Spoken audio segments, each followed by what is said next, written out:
Општина Куманово, односно секторот за култура, спорт, социјална заштита, заштита на деца и здравствена заштита, повторно го објави огласот за субвенционирање на трошоци за комунални услуги за 2023 година.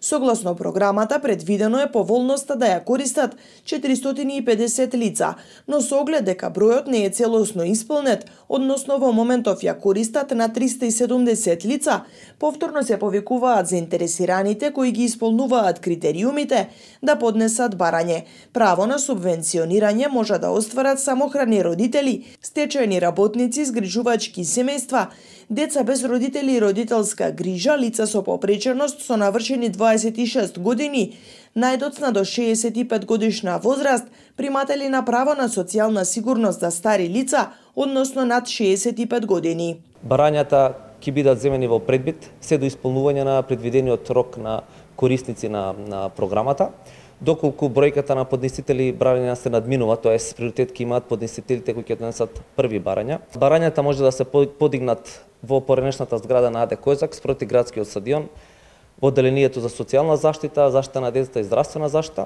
Барањата со потребна документација се доставаат до архива во општина Куманово најдоцна до 26.2023 година.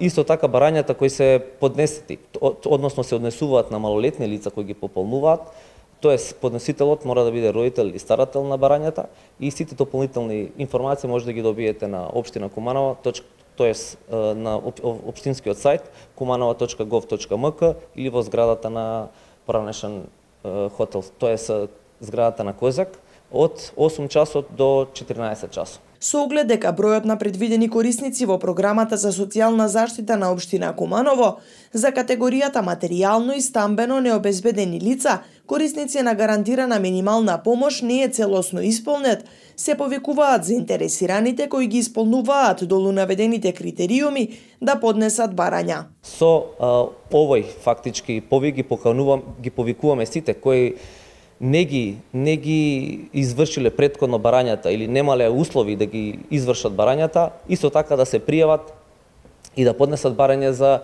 обезбедување на помош на домување на материјални стамбени необезбедени лица, тоест корисници на гарантирана минимална помош за 2023 година. Исто така барањата ќе бидат во предвид се до потполно исполнување на предвидениот број на корисници на програмата.